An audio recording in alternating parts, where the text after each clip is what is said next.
बघा last batch पण आमची तयार झालेली आहे, ती पण आम्ही काढून घेऊया. तर सर्विंग प्लेटमध्ये काढून घेऊया.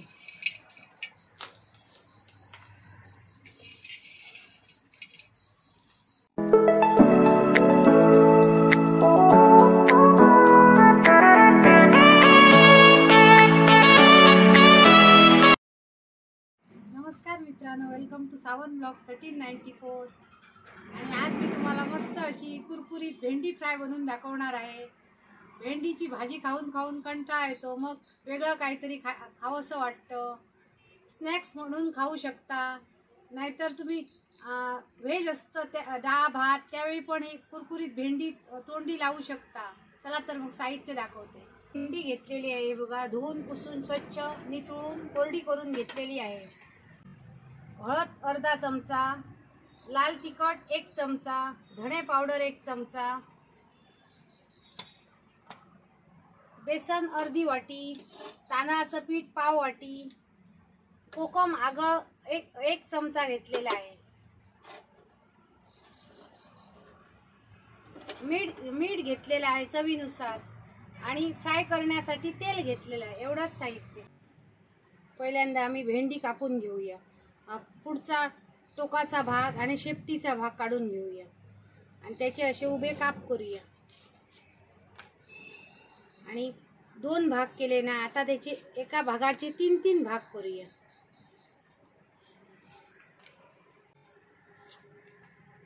आणि एकदम लांब अशी भेंडी असली तर ती अशी मधोमध कापायची, मग ते कढईत राहणार नाही. म्हणून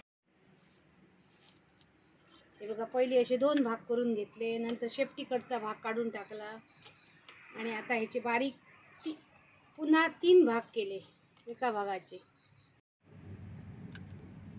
अशा प्रकारे सर्व भेंडीचे आम्ही अशा लांब अशा स्ट्रिप्स काढून घेऊया.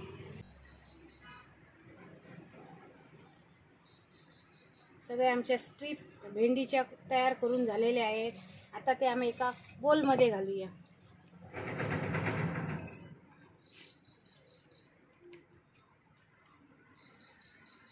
त्याच्यात आम्ही अर्धा चमचा हळद घालूया, 1 चमचा लाल तिखट घालूया, 1 चमचा धणेपूड घालूया, अर्धा चमचा कोकम आगळ घालूया.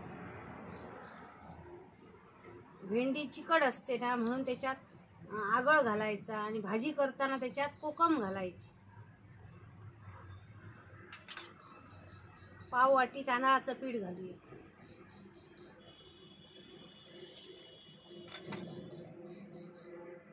अर्धी वाटी बेसन घालूया.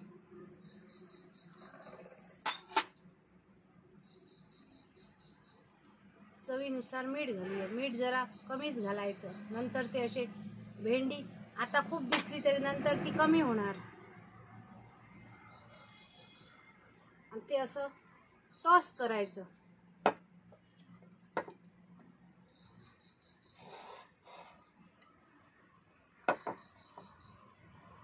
जरा कोरडं असं वाटलं तर थोडं असं पाणी शिंपडायचं.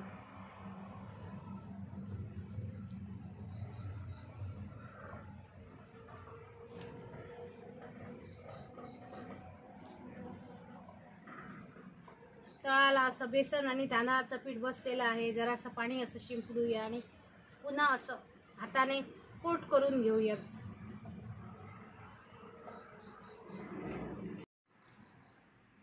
व्यवस्थित आमचे भेंडीला तांदळाचं पीठ, बेसन आणि सर्व मसाले असे कोट झालेले आहेत. हे बघा. आणि इकडे चुलीवर कढईत तेल पण तापवायला ठेवलेलं आहे.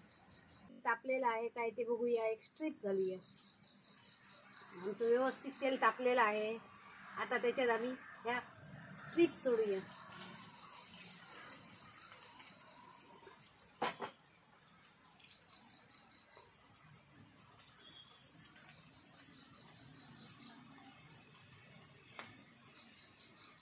तेल एकदम असं कडकडीत व्हायला पाहिजे, तरच त्या कुरकुरीत एकदम होणार.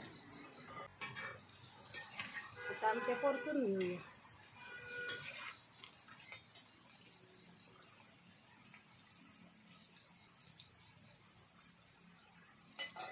पुन्हा 2 मिनिटं अशा फ्राय करूया.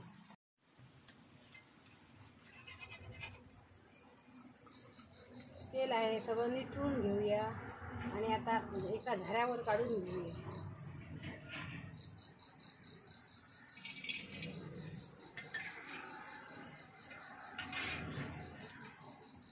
बघा तेल पण स्वच्छ आहे, त्याला पण आतमध्ये असं चिकटलेलं वगैरे काय नाही, बेसन वगैरे हे बघा. आणि आता पुन्हा तेल तापवून घेऊया. आता तेल तापलेलं आहे, आता दुसऱ्या बॅचचे असे सोडूया.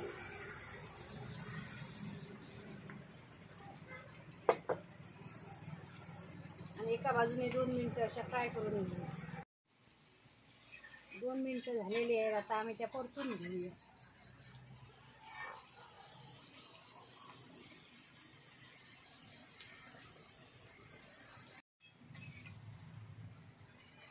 दुसऱ्या बॅचच्या पण अशा फ्राय झालेल्या आहेत, त्या आता आम्ही काढून तव्यावर ठेवूया. पहिल्यांदा सगळं तेल असं निथळून घेऊया.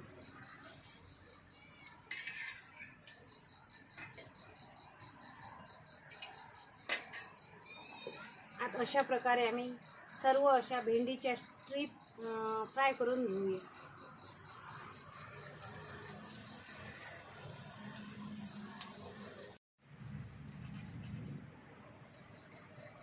बघा लास्ट बॅच पण आमची तयार झालेली आहे, ती पण आम्ही काढून घेऊया.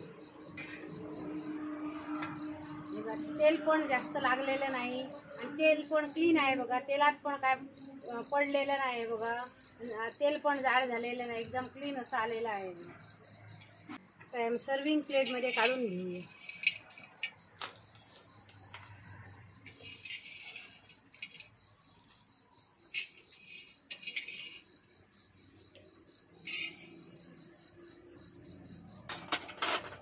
बघा मस्त असे तयार झालेले आहे, क्रिस्पी असे भेंडी फ्राय.